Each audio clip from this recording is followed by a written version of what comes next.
like the story of the day was the defense, not just a handful of guys, but pretty much the entire defense. What did you see that allowed them to come together the way they did to stop a quarterback of that caliber? Yeah, I mean, I think Cam Ward's one of the really special quarterbacks, and I think he was 19 of 39. He hadn't thrown a pick on the season. To pick him twice, we knew that was going to be a challenge. But I think it was both. It was the coverage on the back end. And that was a question earlier in the week: how are those guys going to hold up? And I thought they did a great job. We didn't get any balls thrown over our heads, and they have been doing that to everybody. And then the pressure that our front provided and our linebackers provided, and there was a bunch of them. That's the cool part about today, is that there were so many guys that contributed, specifically on that side, and it was impressive to see. They play hard, they play for each other, and it was really impressive. So I think that was really the story in terms of shutting them down. I think it was a total team defense to shut them down. And Dan Lynn's role in coordinating that defense? Yeah, the same. They did an outstanding job. Dan and that whole group. I think our entire defensive staff, led by him, did an unbelievable job. Because that was the number 2 ranked passing offense in the country. To hold them to that and not allow them really to rush it was outstanding. And really we gave them one score on the offensive side of the ball. So, but besides that, they were phenomenal. So the whole coaching staff and players were outstanding on the defensive side. Coach, Keegan Jones had no rushes coming into today, and then you guys call him twice in the red zone and he scores. What can you say about his involvement and what led to his usage in those big spots in the red zone? Just a package. I think he had a carry earlier in the year, though. You may want to check on that. He's versatile. He can do a couple different things. We threw out of it. It was a pass we missed to Carson. To Carson. We have too many Carsons. To our tight end, we missed him. They went to review with it, but then we came back with a couple runs out of it and felt like we had something there. But that's Keegan. He's got some versatility. He had a pretty good kickoff return also. They kicked it away from our one returner and kicked it to the other side, and he did a really good job of getting the ball up the field. So again, there was a lot of guys that contributed on the offensive side of the ball. I thought our tight ends. I thought Mo was huge. He came up really big. Carson Steele was really big for us today. So you got to have that when you're in a game like this against a really good football team. I was a 13th ranked team in the country, so it took everybody. And then I want to ask about those tight ends. They combined for 6 catches and 160 yards. How much depth does that add and versatility in your passing game? It all helps. I think we got contributions from our wideouts. I thought J. Mike did some really nice things today. Obviously, Logan did some really good things today. And then when you got the tight ends contributing the way they're contributing, and then the backs between TJ and Carson, and then Colson did some nice things today in there, and then Keegan. So I think it was a really good team victory. The offense through the first 3 quarters in the red zone. What do you think were the issues there? And then also, what did you think about the 2 touchdowns that were wiped away? I think the catch by Carson and then the one by J. Michael.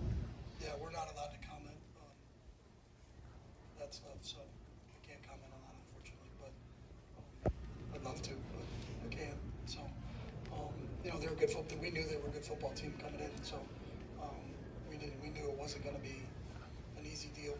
Jake's a defensive guy. That's a very well coached defense. We knew we were going to have a challenge. They weren't the 13th ranked team in the country for. We didn't think we were going to come in here and blow them out of the stadium. So we moved the ball, but I think at times we hurt ourselves offensively. But we'll continue to grow and get better. Coach, what can you say about the composure and patience of this team? There was that pick 6 right before the half, but then they come out and you guys eventually get the win. Did you say anything to the team? Did they say anything to each other? Yeah, we talk about that stuff all the time. I think in games, 3 things happen: momentum swings, adversity, and just random acts. And the key to the whole thing is if you're a competitor, you respond to it, and if you're a non-competitor, you react to it. And I think we found out what we known all along. We got a bunch of competitors, and they responded. We knew that was going to be a good football team. We knew that was not going to be where it was over at the end of the first half. We were just going to have to keep banging away, and fortunately we did. I think we ran 90. I don't know what the final. What was 97 maybe? What was the final tally for plays on offense? So how many? 97. Yeah, we were trying to match the temperature. So it was 97. We're going to run 97. Unfortunately, our guys followed that because when we played Coastal, it was 60 degrees out. We only ran 60 plays. So we're going to try to get that formula changed, especially if we have to go to Corvallis, because I don't think it's going to be 90 in Corvallis next Saturday. So. Yeah, Coach. Two questions. Just the dominance of the run game, Coach. I want you to. Yeah, right here. Just the dominance of the run game. Like you guys were able to really, move the ball a lot. Carson was able to really dominate over 120 plus yards. And then the second question: how are you able to get Dante? Get him poised and you get himself together after the late interception in the second half. Having no turnovers. Yeah, I mean, you don't get Dante poised. He's poised to begin with. I think he's got a really good view of things. I think he understands. If he makes a mistake, we just talk about, well, you win and you learn. So if it doesn't go the way you want it, what was the reason it didn't go the way you wanted? Then let's fix it. He doesn't make many mistakes twice. The only issue is that he hasn't had a lot of snaps. He's a true freshman, so there's some on-the-job training there that we'll learn from that. But he's an amazing kid to coach because he wants to be coached, and he'll go back in. I'm sure he'll watch the game tonight and make adjustments, and then we'll meet with him tomorrow because we're back in on Sunday. So, but that poise is, you don't have to get him to get poised. He's poised. He was poised before he got here. Chip, the defense was pretty stout against Utah, so was there confidence even during the bye week or a sense that this kind of performance could come against Washington State? And then, I know you don't look like looking back and stuff, but is this one of the best defensive performances you've been a part of? We just talk about the process, so, and I'm really proud of them, but I think they played really well in every game we played. I thought they played really well on defense against Coastal Carolina. Had 2 huge picks in the second half for us in that game. I thought they played really well on defense against San Diego State. Obviously, in North Carolina Central game, they scored late against, really our young kids that were in the game. And I thought they played good then, and they played good last week against Utah, and they played good again this week. But we're not comparing or contrasting. I understand the question because you guys have to write stories. We're not writing a story. We're just trying to get better every day, and we're part of the process. But I think there's a bunch of guys that the cool part for us that we see getting better every day, and it's like, wow, that kid's getting better and better and better. And we're an ascending team. I think we're working on that, and so we'll pick our head up in December and figure out where we are with this whole thing. But our mindset is we played a lot of snaps today. Our guys got to rest up and then make sure we're ready for tomorrow because we got another really, really good team. That's a ranked team in Oregon State. And Jonathan does a really good job. This game 2 weeks ago was 38-35 between Oregon State and Washington State. It was a heck of a football game. So I anticipate next week's going to be a heck of a football game too.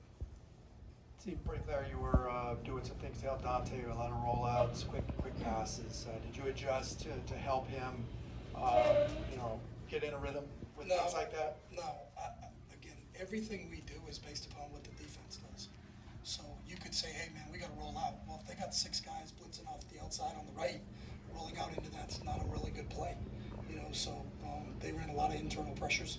They got us early in the game with some internal pressure, so we had in our game plan that we need to get the ball at the perimeter. So it's really based upon what the defense is doing and what we determined during the week that they're going to do based on the games that they played. So going into this game, our game plan was to move the pocket a little bit and get him on the move because they're really stout and can do a lot of things inside. So that was kind of part of the game plan. Coach, when you have a defense clicking like yours is, and a quarterback who's getting his feet or he's getting his legs and are still learning, does it help him like mentally just a tiny bit? Sort of alleviate some of the pressure, knowing that his defense has his back, like yours has. Maybe. I mean, that's probably a good question for Dante. But I think it's a team thing. Like our defense fueled us early in that game, and I think our guys feed off of that. And if you see the energy that Latu and Darius and Kane Madrano and the Murphys and those guys play with, I think it's infectious, and I think it permeates throughout the whole program. So they can give energy to us, and there's times when we're going to have to give energy to them when it flips. But I think it's the mark of a good team. It's a really connected team, and they really care about each other. So. Coach, can you talk about the pass defense? I think Cam Ward had 0 interceptions through this game, and today you guys forced 2, and there was just really tight pressure across the board. What are your thoughts on how they performed? Yeah, that was a question that I asked earlier in the week. How is your back end going to hold up? And what are they doing by new? But I think they held up pretty good. I'll talk to those guys in the locker room, but I think that whole back end, there were not a lot of guys running clean through things. I think that entire group, the group of safeties that play and the group of corners that play, did a really, really good job. And that's where we're playing really good defense. That it's not just the front, the back end can hold up too. Because there were some times that, and I don't know the clock number, but Cam kept some plays around for a long time, and just kept scrambling because he's just such a difficult player. And he always scrambles to throw. He's not really scrambling to run. So that means you have to stay in coverage for a really, really long time. And if he's continuing to run around and scramble, then that means our guys are doing a good job on the back end. And I was really happy for him. I thought Hump and Kirk and Jalen did a really good job. And then the work at Kamari and Churchwell. And obviously Alex Johnson has been playing at a really, really high level right now. But Jordan Anderson played really well for us today. I thought Will Nimmo played really well for us today. So I think that whole group is all starting to grow a little bit. We obviously were a little bit younger on the back end than we were on the front end. But I think they're feeding off each other right now. Carson Steele was a workhorse for you tonight, but it seems like any running back could kind of step into that role depending on the game. So just how diverse is your running back room? Okay, maybe not quite like he could, but like how diverse is your running back room at this point? We do have some depth, and I think that's one of the strengths of our team, and I think it's a really good point. We have depth there, but you watch him start to get rolling and running through tackles, and if I'm a defensive coach, I don't know what to do because we schemed it up, and we have an unblocked guy that should make the tackle for a gain of 3, and he runs through the guy. Even the last play, we had to get 1 first down to finish the game. And on the first play, he just ran through like 3 guys and just kept going. I mean, he's a downhill physical football player. But I think the fact that TJ can play, and I know Anthony Atkins can really play, and I know Keegan can play, and I know Colson can play. So that depth will be tested at some point in time during the year. Knock on wood, we've been extremely healthy as a team. A lot of that is from our strength and conditioning program and what we do. But we know that we're going to get tested, and the fact that we have some depth there is a real positive for us. And then the delay of game disconcerting signal call. Can you explain a little bit more about what that is and maybe why it's happened 2 games in a row? That's an unbelievable question, and I do not have an answer. Coach, the 2-point conversion, you guys lined up in that jumbo package, and then Colson Yankoff goes in motion. Is that a designed run, or is that an option where Dante can pass to It was Yankoff? a run or a pass. Okay. And from your perspective, could you tell maybe It didn't what work. it It didn't work. Fair enough. Hey, Coach Kelly, quick question about Carson Steele. I mean, he had 30 carries tonight. Was that something that you were going into the game, maybe thinking Carson would get the load of the carries, or was it just something that you were riding the hot hand and you were? Deshaun Foster does a great job with him, and D does all the substitution at that position. So, but we did not talk or discuss, what's the amount of carries we're going to have. I don't think anybody on our staff or anybody thought we would run 97 plays in this game. You know what I mean? Especially knowing the heat and all those other things and what that's going to be like. But I think it's a testament to our guys on the offensive side of the ball. And I think that's just how this game ended up expressing itself. There's going to be games where we have to throw the ball more than we have to run the ball, or vice versa. And I think it just depends on what type of game you're getting involved in. But you can't go in and say we have to run it this amount, or we got to throw it that amount. So, but we were fortunate that we had Carson, so we could do that with him. So. Chip, just on the missed extra point, the field goal, anything that you saw in terms of the operation? One of the holds wasn't great, but we'll get to the bottom of that. But the rest of it, I thought, those first 2, it was just, sometimes it's just a miss. We hadn't missed one yet. RJ had been really, really good, but we'll go over that whole, watch the film and correct it, so we're good. But we can keep talking because we played at noon, so we don't. People in Manila are not going to get up for a long time. They're going to want to know what happened. So if you guys are good, I'll leave. But Ben, you don't have a deadline or anything, do you? Right? You got a ton of time. Yeah, that's another conversation. Yeah, that's another conversation. Okay.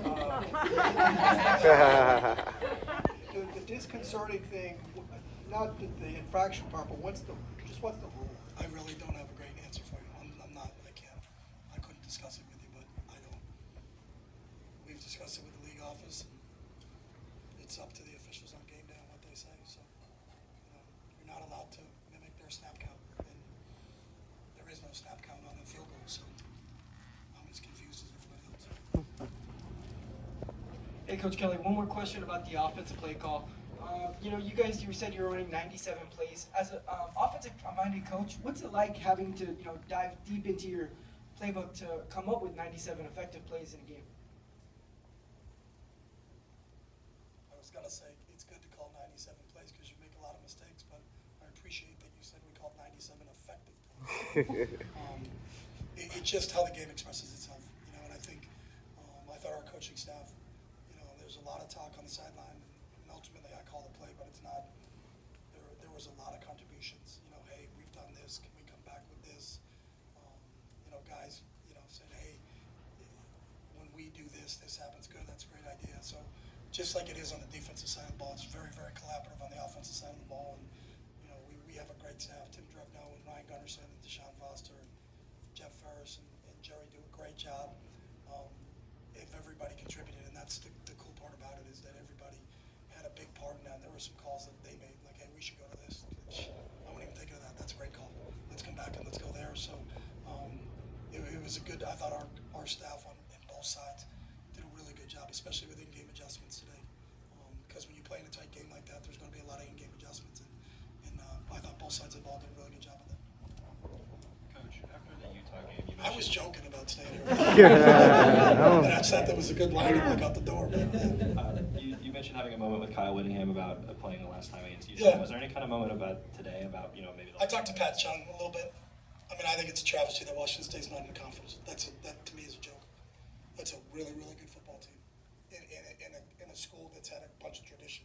And it's the same thing with Oregon State. The fact that those two schools aren't in a Power 5 conference or won't be in a Power 5 conference next year is so that people should figure it out. There's a lot of really smart people in college athletics, but if we let those two schools not end up in a Power 5, then shame on us. That's just not right.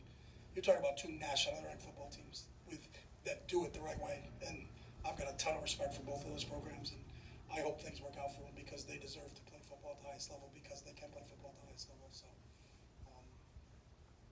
I can't talk about the officials. I'm not going to talk about the NCAA. So we'll just let that go as it is. But I got a ton of respect, and I think those are two outstanding programs, and we're going to play them back to back. And you saw what they were like today, and we know what it's going to be like next week when we go to Corvallis. So we'll leave on that. Thanks, guys. They need your regional model.